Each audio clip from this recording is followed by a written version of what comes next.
आजच्या व्हिडिओमध्ये आपण जाणून घेणार आहोत की ओव्हर थिंकिंग कंट्रोल कसा करायचा. ओव्हर थिंकिंगमुळे प्रॉब्लेम कमी होत नाही, परंतु त्याच्यापेक्षा प्रॉब्लेम जास्त वाढत असतात. तर ओव्हर थिंकिंग कंट्रोल करायचं असेल तर आपल्याला ही स्टेप फॉलो करावी लागतील. त्याच्यामध्ये पहिली स्टेप आहे 5-5-5चा रूल. 5-5-5चा रूल म्हणजे नेमका काय, तर स्वतःला विचारा ही गोष्ट 5 दिवसानंतर महत्त्वाची राहील का. दुसरं विचारा 5 महिन्यानंतर ही गोष्ट महत्त्वाची असेल का, किंवा तिसऱ्यांदा विचारा 5 वर्षानंतर ही गोष्ट महत्त्वाची असेल का.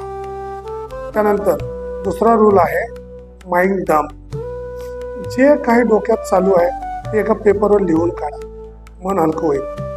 त्यानंतर तिसरी स्टेप आहे 4-4-6चं ब्रीदिंग. हे नेमकं काय आहे, तर याच्यामध्ये तुम्ही 4 सेकंद श्वास आत घ्यायचा, होल्ड करायचा 4 सेकंद, त्यानंतर रिलीज करायचा 6 सेकंद. हे फक्त 5 मिनिटे करा. लक्षात ठेवा, कंट्रोल तुमच्या श्वासावर असेल तर कंट्रोल तुमच्या नक्कीच मनावर सुद्धा असेल.